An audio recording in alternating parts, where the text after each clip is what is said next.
அண்மை செய்தியை பார்த்துக் கொண்டிருக்கிறோம். சென்னையில் அடுத்தடுத்து 6 இடங்களில் நேற்று செயின் பறிப்பில் ஈடுபட்ட 3 பேரின் புகைப்படங்கள் தற்போது வெளியாகி இருக்கிறது. இது தொடர்பான அண்மை செய்தியை பார்த்துக் கொண்டிருக்கிறோம்.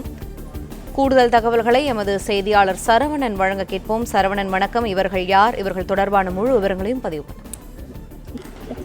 சென்னையில நேற்று அதிகாலை 6 மணியிலிருந்து 7 மணிக்குள்ள 1 மணி நேரத்திற்குள்ள அடுத்தடுத்து 7 செயின் பறிப்பு சம்பவங்கள். இது சென்னை காவல் நிலையில் மட்டுமே 6 சம்பவங்கள் நடந்திருக்கிறது. இந்த செயின் பறிப்பு சம்பவங்களில் ஈடுபட்டவர்கள் ஈரானிய கொள்ளையர்கள் என்பது போலீசாரால் கண்டுபிடிக்கப்பட்டு அடுத்த ஒரு 3 மணி நேரத்திலேயே இந்த கொள்ளையர்களில் 2 வரை விமான நிலையத்தில் வைத்து பிடித்தார்கள். ஒருவரை விமான நிலையத்திற்கு வெளியேயும் மற்றொரு நபர் விமானத்திற்குள் ஏறி ஹைதராபாத் விமானம் அந்த விமானத்தில் செல்வதற்கு அவர்கள் அமர்ந்திருந்த போது அங்கே வைத்து கைது செய்தார்கள். மற்றொரு கொள்ளையன், மூன்றாவதாக ஒரு கொள்ளையனை, ரயிலில் சென்று கொண்டிருந்த அந்த கொள்ளையனை ஆந்திராவில் வைத்து ஓங்கோல் அருகே வந்து கைது செய்தார்கள். இந்த கொள்ளையர்கள் இந்த கொள்ளையை எப்படி திட்டமிட்டார்கள், எப்படி இவர்களை கைது நடவடிக்கை மேற்கொள்ளப்பட்டது, என்கவுண்டர் சம்பவம் ஏன் நடந்தது என்று காவல்துறை தரப்புல விளக்கம் அளிக்கப்பட்டிருக்கிறது. அதாவது ஈரானிய கொள்ளையர்கள் இவர்கள் மீது 50க்கும் மேற்பட்ட வழக்குகளை கொண்டவர்கள். இந்தியா முழுவதும் பல்வேறு சிறு நகரங்கள்ல இது போன்ற கொள்ளை சம்பவங்களை திட்டம் தீட்டி ஒரு குறிப்பிட்ட நேரத்திற்குள் திட்டம் தீட்டி கொள்ளையடித்து விட்டு அங்கிருந்து அவர்கள் தலைமறைவாகி விடுவது வழக்கமாக கொண்டவர்கள். இந்த பாணியை தெரிந்து கொண்டு உடனடியாக காவல்துறை விமான நிலையம், ரயில் நிலையம், பேருந்து நிலையங்களுக்கு ஆங்காங்கே வாகன தணிக்கையில் ஈடுபட்டிருக்கிறார்கள்.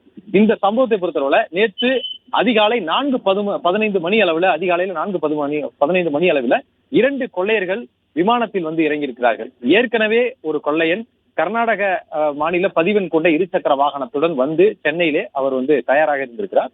இந்த இருசக்கர வாகனத்தை வாங்கி கொண்டு இந்த 2 கொள்ளையர்களும் சைதாப்பேட்டையில் தொடங்கி 7 மணிக்குள் அடுத்தடுத்த பகுதிகளில் இந்த 6 கொள்ளை சம்பவங்கள்ல 26 சவர நகைகளை கொள்ளையடித்து விட்டு அதற்கு பிறகு தரமணியில ஒரு இடத்தில் சென்று அந்த இருசக்கர வாகனத்தை நிறுத்திவிட்டு அதற்கு பிறகு அவர்கள் அங்கிருந்து ஒரு தனியார் கால் டாக்ஸியில அவர்கள் விமான நிலையத்திற்கு சென்றிருக்கிறார்கள்.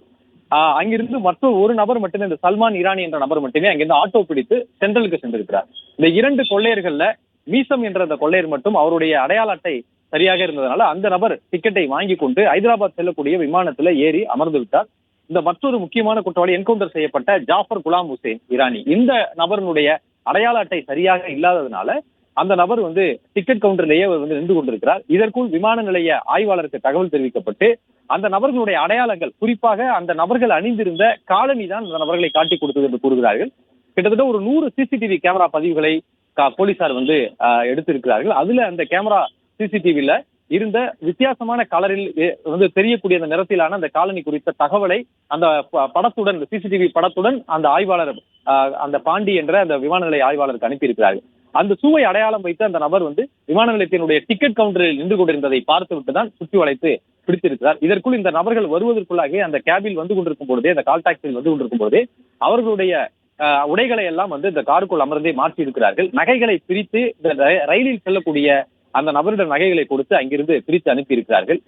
இதையெல்லாம் உடனடியாக கண்டுபிடித்த போலீசார் விமான நிலையத்திற்கு இந்த நபர்கள் சென்றிருக்கலாம் என்ற முடிவுக்கு எப்படி வந்தார்கள் என்றால், இதற்கு முன்பு இது போன்ற ஒரு பாணியில் நடந்ததுனால அவர்கள் விமான நிலையத்திற்கு சென்று அடுத்தடுத்து இந்த கொள்ளையர்கள் 3 பேரை பிடித்திருப்பதாகவும் போலீசார் தெரிவித்திருக்கிறார்கள்.